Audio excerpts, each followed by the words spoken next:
నమస్తే, నేను సిరి. తిరుపతి శ్రీవారి లడ్డు విషయంలో నెయ్యిలో అసలు కల్తీ జరిగింది ఎక్కడ అంటే ఎక్కడి నుంచి వస్తుంది, ఎక్కడ కల్తీ జరిగిందనే అంశాలు అయితే ఇప్పుడు చర్చనీయాంశమైంది. దానికి సంబంధించి మరిన్ని విషయాలు మనకు అందజేయడానికి మనతో పాటు ఉన్నారు ప్రముఖ సీనియర్ జర్నలిస్ట్ జగదేవ్ గారు. నమస్కారం సార్. సార్, ఇప్పుడు తిరుపతి శ్రీవారి లడ్డు కల్తీ అంటే కల్తీ నెయ్యితోని లడ్డు తయారీ విధానంలో ఈ కల్తీ నెయ్యి గురించి చాలా వరకు పేర్లు వస్తున్నాయి. ఒకసారి ఏమో చెన్నై ఏఆర్ డైరీ ఫామ్ అన్నారు, తర్వాత వైష్ణవ్, తర్వాత ఇప్పుడు వచ్చేసి బోలే బాబాది చెప్తున్నారు. అసలు ఏంటి సార్, ఎక్కడి నుంచి ఈ నెయ్యి సరఫరా జరిగింది అసలు? జరుగుతుంది. అది ఎలా అంటే తీగలాగితే డొంకంతా కదులుతుంది, కదలబోతుంది.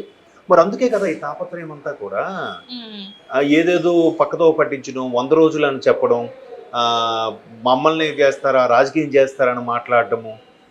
పవన్ కళ్యాణ్ గారు మాట్లాడితే అదేంటది అత్తాపూర్ బాబా కొత్త ప్రవచనం చెప్పారని ఎటకారం చేయడం. ఎందుకు మీకు అంత తాపత్రయం, ఎందుకంత ఒక కప్పిపుచ్చే ప్రయత్నం?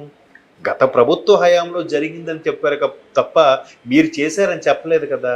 మీరు ఎందుకు భుజాలు తడుముకుంటున్నారంటే వస్తాయి, అన్ని భుజాలు ఇప్పుడు చరుచుకుంటాయి. అంటే ఫస్ట్ మీరు అన్నట్టు కర్ణాటక నుంచి రెగ్యులర్గా వచ్చేదాన్ని ఎందుకు క్యాన్సిల్ చేశారు? సరే, మీకు తెలిసిన స్థానికంగా ఏమైనా చేశారా అని అంటే కాదు. ఎక్కడో తమిళనాడులో తిరుపతికి ఒక 500-600 కిలోమీటర్ల దూరంలో దిండిగల్, ఇక్కడ హైదరాబాద్ దుండిగల్, ఇది దిండిగల్ నుంచి తెప్పించుకుంటున్నారు ఏఆర్ ఏదో మిల్క్ ప్రొడక్ట్స్ అని. సరే, అక్కడ నుంచి తెప్పించుకున్నారని మళ్ళీ మీరు ఎలా తయారు చేస్తున్నారు, మీరు మ్యానుఫ్యాక్చరింగ్ ఎలా చేస్తున్నారు అని అంటే మేము వైష్ణవి నుంచి తెచ్చుకుంటాం. ఈ వైష్ణవి ఎక్కడ ఉందంటే తిరుపతి దగ్గరలోనే ఉంది. తిరుపతి సరౌండింగ్స్లోనే వైష్ణవి అనేది ఉంది. ఈ వైష్ణవి ఇదేమిటిది?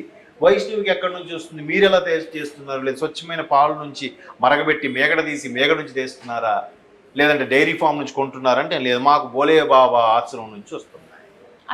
ఆ బోలే బాబా అంటేనే చాలా మొన్న రీసెంట్గా కూడా ఏవో తొక్కిసలాట్లు ఎవరో చనిపోవడము, ఒక మనిషిని పూజించడం, ఆరాధించడం, ఇంకా భ్రమలో బతకడం ఏంటంటే ఈ మధ్యకాలంలో నేషనల్ మీడియా నుంచి సోషల్ మీడియా వరకు అంతా మొత్తం జరిగింది, ఇష్యూస్ జరిగాయి.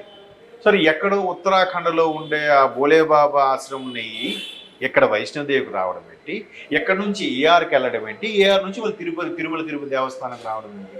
మళ్ళీ ఇది కూడా పెద్ద జోక్ ఏంటంటే, ఇంతకుముందే న్యూస్లో కూడా చూశాను, ఎక్కడో బోలేబాబా సంస్థ నుంచి 355 రూపాయలకి కిలో నెయ్యి కొని వీళ్ళు ఎవరు తీసుకుంటున్నారు? వైష్ణవి వాళ్ళు తీసుకున్నప్పుడు వైష్ణవి వాళ్ళు ఏఆర్కి అమ్మాలంటే తమిళనాడు నుండి ఏఆర్కి అమ్మాలి 350 కనీసం 360కో లేదా 365కో అమ్మాలిగా. నష్టానికి 318 రూపాయలకు అమ్ముతున్నారంట. ఎందుకని ఎవడైనా అలాగ అమ్ముకుంటాడు?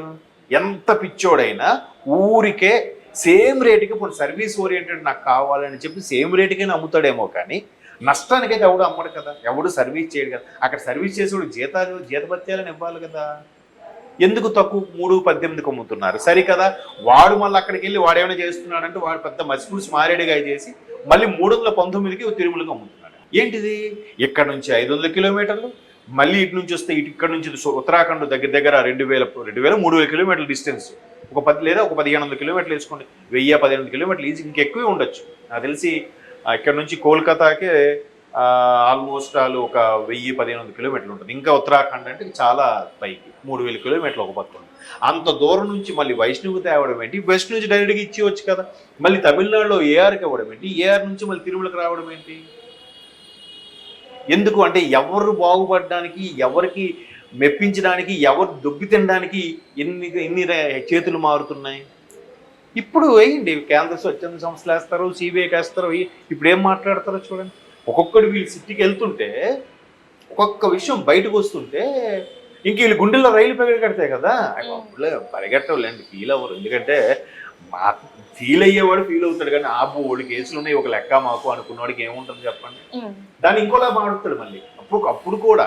ఎందుకంటే గతంలో రథం కాలిపోయిందంటేనే రథం కాలిపోయింది ఎవడు చెప్పాడు, దేవుడు మీకు వచ్చి చెప్పాడా అన్నాడు ఒక పెద్ద మనిషి. మరి అలా మాట్లాడిన వాళ్ళకి ఇంకేం చెప్తాను చెప్పండి. దీన్ని కూడా మళ్ళీ కప్పించుకునే ప్రయత్నం. అంటే బుద్ధి జ్ఞానం ఉన్నవారు ఎవరైనా సరే నష్టానికి అమ్ముకుంటారా, నష్టానికి వ్యాపారం చేస్తారా చెప్పండి. అది కూడా ఏది ఎక్కడెక్కడి నుంచో అక్కడక్కడ ఏదో కల్తీ జరిగింది అంటే అనుకోవడానికి. అంతే కదా, మా బంగారం కొనుక్కొని "నీ బంగారం తీసుకున్నాక ఎత్తడవ్వా" అని అడుగుతాడు ఎవడైనా? అట్లాగా ఉంది అసలు.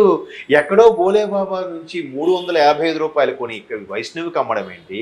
వైష్ణవి వాళ్ళు 318 రూపాయలకి, అంటే సుమారుగా ఒక 35 38 రూపీస్ లాస్ లో. ఇంకెక్కువేనమ్మా. 20 35 37 రూపాయలు లాస్కి మళ్ళీ వీళ్ళకి అమ్మితే వాళ్ళకి జస్ట్ ఒక రూపాయి యాడ్ చేసుకుని రూపాయి లాభంకి, చూడండి కేజీ మీద రూపాయి లాభంకి ఆ ఏఆర్ మిల్క్ ప్రొడక్ట్స్ వాళ్ళు తిరుమలకి అమ్మడం అంట. ఈ ట్యాంకర్లు, లారీలు, ఏంటి ఈ కథ? వీళ్ళ జీతాలు ఇవన్నీ ఎక్కడి నుంచి వస్తున్నాయి?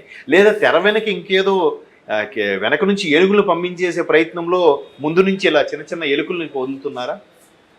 ముందు నుంచి ఎలుకల్ని ఇలా చూపించి వెనక నుంచి ఏనుగులు కాజేశారా? మరి లేకపోతే అందుకే నష్టంకే ఎవడో కొనుక్కుంటాడమ్మా? ఎవరైనా చేస్తారమ్మా? ఇట్లా చేయరు కదా.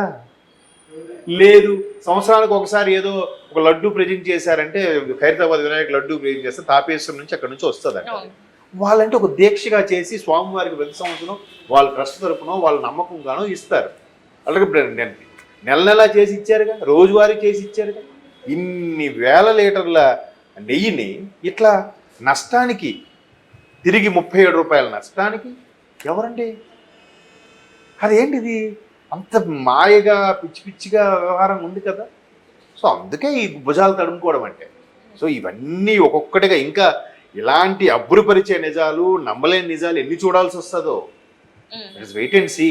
ఒక తీగ వదులుతుంది, డొంకేంటి, డొంక వెనక ఉన్న మిగతా పెద్ద పెద్ద డొంకలన్నీ కూడా బయటకు వస్తాయి ఒక్కొక్కటిగా. అంటే ఇక్కడ జగన్మోహన్ రెడ్డి గారు కొన్ని వ్యాఖ్యలు చేశారు. ఏంటంటే సిట్టు లేదు బిట్టు లేదు అన్నట్టు మాట్లాడడం జరిగింది. సుప్రీంకోర్టు వేసింది కూడా తను ధిక్కరించారు.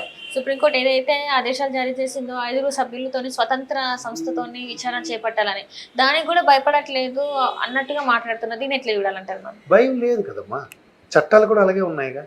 ఇప్పుడు 12 ఏళ్ళుగా బయట ఉన్నప్పుడు ఏముంది, మహా అయితే ఏముంటుంది? మరో కేసు, నిండా మునిగుడు చలేంటి అన్నట్టుగా మరో కేసు యాడ్ అవుతుంది. కాదు కూడదంటే మరలా బెయిలు, ముందస్తు బెయిల్లు ఉన్నాయి, ముందుగానే సర్వైవల్ బెయిల్స్ ఉన్నాయి.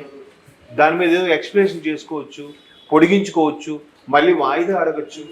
ఇప్పుడు మన పవన్ కళ్యాణ్ గారు అన్నారంటే ఏంటి, ఇలాంటి వాటి మీద కూడా ఇంకా డ్రాగ్ చేసి మీరు అవకాశం ఇస్తారా? ఇంత నేరం నిరూపణైనా కూడా మీరు వాళ్ళు ఏదో వాయిదా అడిగినా బెయిల్ అడిగినా ఇచ్చేస్తారా? మీరు ఆలోచించుకోరా? ఏంటి అసలు అలా జరుగుతున్నాయి కాబట్టి అందుకే ఆయన అంత ధైర్యంగా అన్నారేమో. సిట్టు లేదు గిట్టు లేదని. సిట్టు లేదు స్టాండు లేదు అని ఉంటాడు. సిట్ స్టాండ్ లా అంటే జనరల్గా ఇవన్నీ సామాన్యులకి, అతి సామాన్యులకి ఇవన్నీ ఎక్కువ వర్తిస్తాయి, పెద్ద పెద్ద వాళ్ళకి ఏవి వర్తించు. అలాగే ఉన్నాయి కూడా. ఇప్పుడు కలియుగంలో ఎలా ఉంటుందో డైరెక్ట్గా శిక్షలు కూడా పడవు, భగవంతుడు శిక్ష ఏమి విధించడు, ఏముండదు. ఇంక మనిషికి పాప భీతి అనేది ఎలా ఉంటుందో ఉండదుగా. ప్రతి ఒక్కడు ప్రమాణాలు కూడా చేసేస్తున్నారు. వాళ్ళు నువ్వు వస్తావా, అవసరమైతే కాణిపాకం వస్తావా, ప్రమాణం కూడా చేస్తావు అంటున్నారు. డైరెక్ట్గా ఎఫెక్ట్ ఏం చూపించదు కదా, తర్వాత ఎప్పుడో చూపిస్తుంది. అది నమ్మలా, ఏముందిలే మనకు కాదులే, ఏదో నా టైం బెటరా కర్మరా అనుకుంటాడు. అంతేగాని ఇలా చేయడం వల్ల వాళ్ళకి ఎఫెక్ట్ తగులుతుంది కూడా ఎవడో ఫీల్ అవ్వడు. కాబట్టి పాప భీతి లేదు కాబట్టి నడుస్తూనే ఉంటాయి అంతే. మనం 4 గోడల మధ్య కూర్చొని మాట్లాడుకుంటే మనం ఏం చేయగలుగుతాం? Thank you so much.